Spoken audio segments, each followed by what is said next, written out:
Hi, it's been a while. We're gonna talk about the Travelling Cat Chronicles by Hiro Arikawa. Few disclaimers. I don't have a script, I have notes. So if I'm fumbling, that's why. Second thing, spoiler alert. I'm gonna talk about the plot as a whole. So if you don't want any spoilers, I'm sorry. Third thing, this is a Japanese novel translated into English. So if I butcher any Japanese names, I'm sorry. It's not my intention to make a mockery out of someone else's language or someone else's name. I just simply don't speak the language. Lastly, this is not for educational purposes. This is just a book rant. It's not a book review. Now, the book, The Travelling Cat Chronicles. So, the narrator of the book is actually a cat. It's not a human. It's a cat named Nana. His owner's name is Satoru. There will be two major timelines because we will visit Satoru's childhood in each chapter, and there's also two cats, Nana in the present and Hachi, a cat from Satoru's past. So the plotline is that Satoru is trying to find a new owner for Nana because he wouldn't be able to take care of Nana in the future. Why? We'll get into that later in the book. So the first person that Satoru visited to ask if they could take care of Nana is Kosuke. It's a childhood friend. They've known each other since elementary school.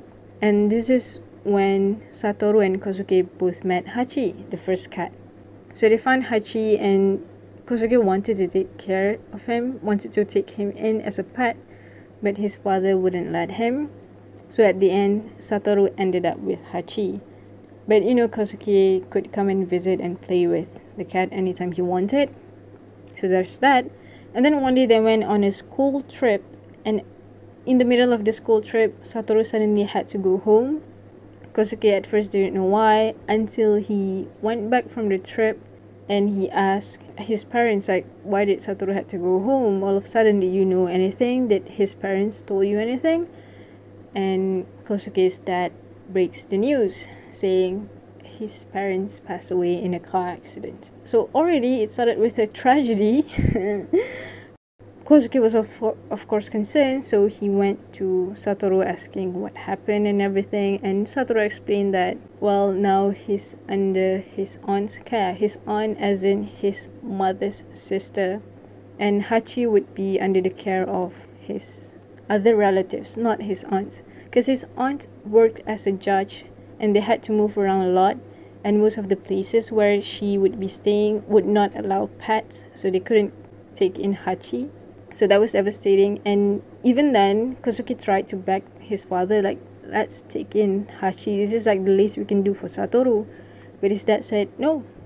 He's a very strict dad, and that's putting it quite lightly. There's some tension or conflict between Kosuke and his dad, and this kind of carried on throughout his childhood, into his adulthood actually, because in the present, Kosuke is already married with a wife, but his father is still meddling with his business, and his father is still telling him, like, this is what you have to do, this is what you cannot do. Kosuke's wife sees this as a weakness, that Kosuke would not stand up for himself to his father. While Kosuke and Satoru is talking about all of this, Kosuke was basically saying, I still have problems with my dad. I don't like him. Like, genuinely, I don't like him. He said, and I quote, sometimes I just wish he'd drop down dead. He said this to Satoru, who lost his parents in a car accident when he was in elementary school. So, obviously, Kosuke was like, shit. And, he was apologizing. And Satoru, this angel of a man, he said, don't worry about it. There are all kinds of parent-child relationships. If your father had been my father, Kosuke, I don't know if I would have been able to love him. I'm sorry. It's such a real thing to say, you know what I mean? I want to say it's such a mature thing to say, but at the same time, they're in their early 30s, so of course it would be mature.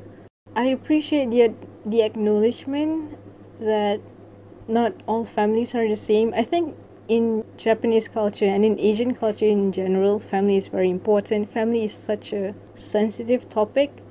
So for this book, through the main character to say, no, all families are different. You have your sets of problem, I have my sets of problem. It doesn't make any of our issues less valid in any way, shape or form. That's it. Like, I think it's a very good point to make. Okay, but at the end, Satoru decided that it wouldn't be fitting for Kosuke to take care of Nana because Nana looked a lot like Hachi. Satoru said, it feels like you're just trying to get back at your father because of Hachi. You just kind of like rebound thing, but with cats, you know? Kosuke was like, why are you saying this to me? Didn't you take in Nana because he was so similar to Hachi? Weren't you in the same boat as I am? But Satoru said, my Hachi died back when I was in high school. Your Hachi, Kosuke, is still alive. And also, this is where we know Hachi died later during the flashbacks. But yeah, this is another solid point by Satoru, our angel of a man. He said, you haven't let go of Hachi, and you haven't let go of that anger you have towards your father. You're just trying to get back at him. This is not the way to do it. You know, Satoru said, I'm not letting you do this to yourself. I'm not letting you hold this grudge against your dad and use Nana as a way to get back at him. Again, strong points, very strong points. And you know, at the end, Kosuke realizes that Satoru has a point. He has a very good point. And he said, yeah, you know what, I think I'm gonna talk to my dad, talk to my wife, settle everything. So there's that. That's the first person. And we know that Kosuke would not be taking Nana into his care. The second person is Yoshimine. He moved into Satoru's school in junior high school. In basically middle school. And like I said, Satoru had to move a lot when he was younger because he lived with his aunt. His aunt worked as a judge and she has to move around a lot. Yoshimine is a very blunt and hot-tempered person. So in the flashback, when Yoshimine was introduced to the class, the teacher basically explained to the class, Yoshimine has very busy parents and he's now currently living with his grandmother. Please be kind to him. And Yoshimine hated this. He saw this as pity. He didn't want the kids to befriend him because they pity him. And he told the teacher, why would you say that? So after that, Satoru approached Yoshimine and said she didn't mean any harm by it. She did the same thing to me when I was first introduced. My parents died and, you know, I didn't like it either, but she didn't mean any harm. Forgive her. She acted poorly and you reacted poorly. There's that. And this point of having your heart in the right place, but your actions not so much, is something that I will talk about again. But anyway, I just wanted to point out that Yoshimine actually has a soft spot for his grandmother. So during this time, like I said, Hachi was in the care of Satoru's relatives. And there was another school trip, by the way, in middle school, and Satoru wanted to visit Hachi. And they kind of tried to sneak out of the building, but they got caught by the teachers. And by this point, we know that Hachi was still alive. And they tried to visit, but could not because of the school. So that's that. So the third person, well, it's actually a couple. It's Sugi and Chikako. They own a hotel for pets, like a B&B, but for people with pets. And they have a dog named Toramaru and a cat named Momo. These are their actual pets, and the other pets are, you know, belonging to other people. Toramaru, the dog, sensed that Sugi doesn't really like Satoru for some reason. So when Satoru gets there, Toramaru is actually very aggressive and kind of tries to attack Satoru. And Nana, being the aggressive cat that he is, he attacked back. Okay, at this point we know that Toramaru doesn't like Satoru because Sugi, his owner, doesn't like Satoru. Why? Well, Sugi is actually jealous, and Sugi has been jealous of Satoru even back in high school. Because the thing is, Sugi and Chikako were childhood best friends. They've known each other since forever, and Sugi has the biggest crush on Chikako. But it seems that Satoru would have been a better match. They get along really well. They both love cats. But it seems that Chikako would have been into Satoru too. You know, if Satoru confessed to Chikako, they might end up together, and Sugi is like third wheeling, and he didn't want that. One of the reasons why Satoru got really close to them and to Chikako is that Satoru worked for Chikako's family. I think it was at their orchard. He was like picking fruits and everything. And the reason why he worked with her family, he was trying to collect money to go to his relative's house. You know, the one who was taking care of Hachi. By this time, Hachi was still alive until one day Satoru came to work and he looked sad. He didn't look like himself. They talked to him and he said, I just got news that Hachi died. I don't think I would need the money anymore. But Chikako said, you know what? Just use the money, go there and say your goodbye. Mourn over your cat's death properly, and then you can let go. And Satoru did that. And this goes back to what he said to Kosuke. I've mourned over the death of Hachi. You didn't. That's why you haven't let go of Hachi. That's why you haven't let go of that anger you have to your father. I have mourned over his death. I have let him go. I'm fine. Nana is not a replacement for Hachi. Nana is his own cat. I want to say his own person, but it's not a person, it's a cat. Anyway, I wouldn't say that Sugi has a good reason to dislike Satoru or to be jealous of Satoru, but I understand how that feels. I think a lot of people can understand how it feels to be jealous of someone, not because of them, but because of like my own insecurity, because I feel like I'm not good enough, because I feel like they're so much better than me. And it's not a good feeling, but sometimes you just have it, and not all emotions are pretty. I'll go back to this later at the end. Anyway, because Toramaru fought with Nana when they first came in, Satoru decided, you know what, I don't think Nana would be happy here, and I don't think Toramaru would be happy here. And you know, they decided, okay, fine, they wouldn't take in Nana. Something that Toramaru said was very interesting. Again, Toramaru is a dog. He said to Nana, Satoru's not gonna live too long anyway. I was like, excuse me? What did you say? So the book actually explains what's going on in the next chapter, but I'm just gonna drop it here. Satoru is dying. He has cancer. He has a malignant tumor. And doctor said there's nothing much they can do. He's not gonna last long. And I don't know if it's like scientifically proven or something, but apparently animals have stronger sense of smell and they can smell if someone has a sickness in them, type of thing. I don't know much about animals.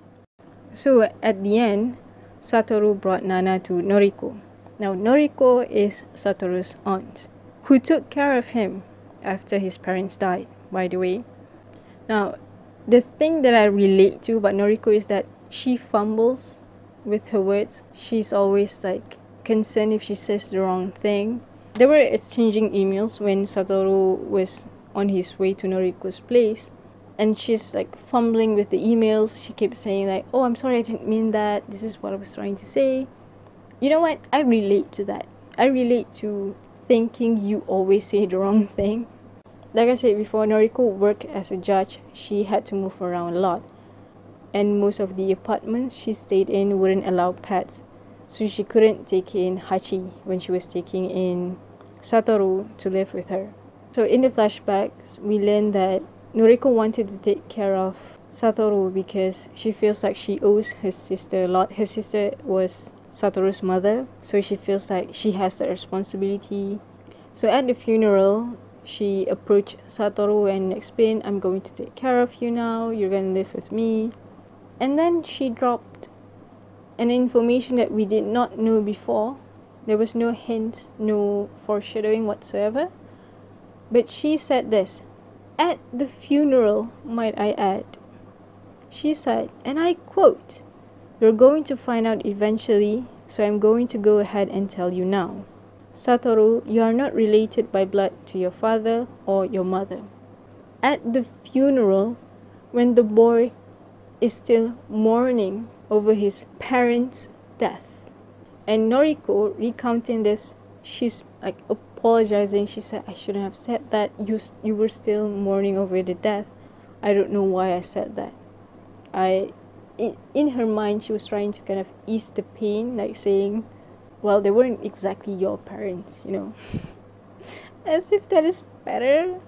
But, you know, I relate to saying the wrong thing at the wrong time, so there's that.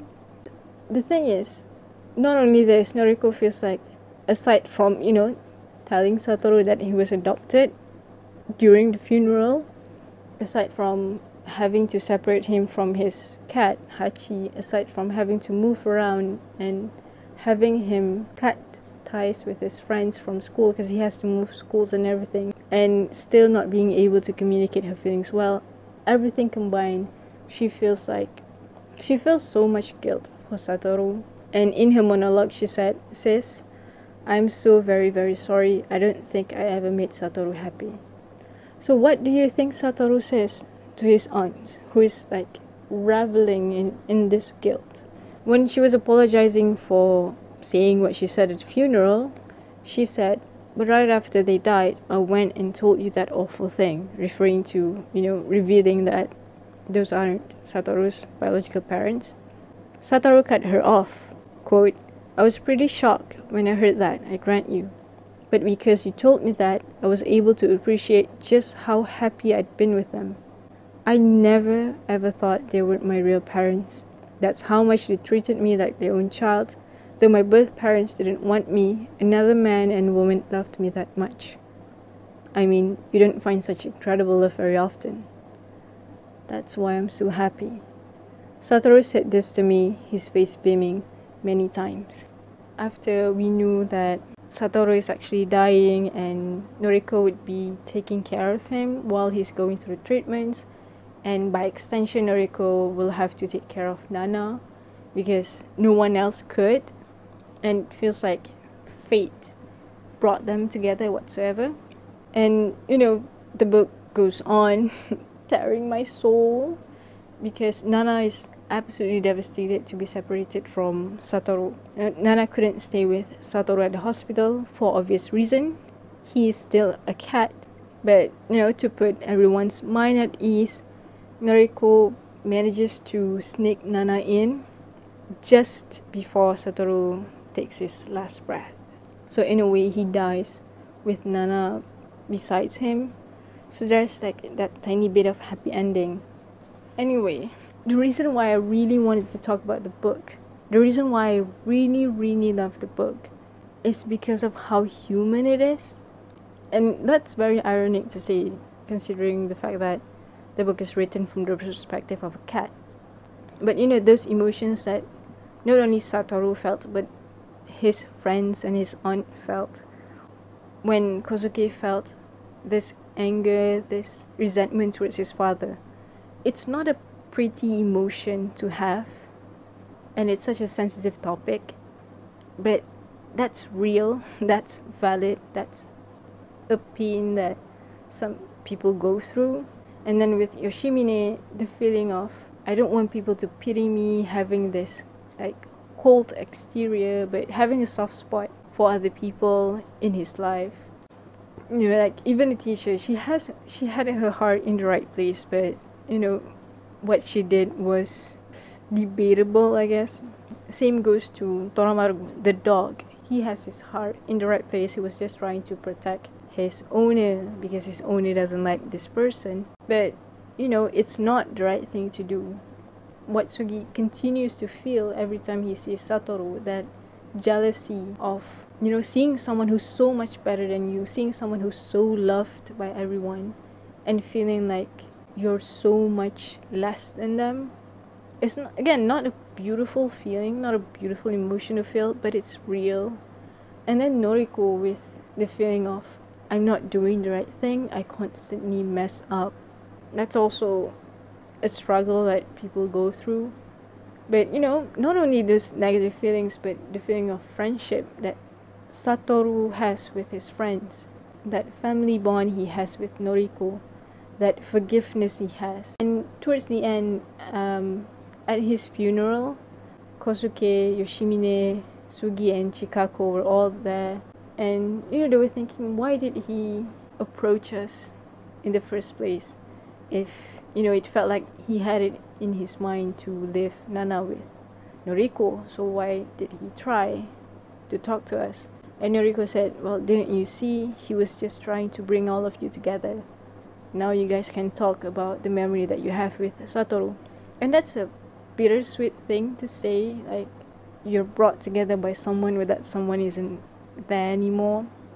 Like I said, these are all like very human feelings. So yeah, if you want to read it, please do cry with me. So yeah, I guess that's it for me. It's a long one, I'm sorry, but thank you for listening if you did. Bye.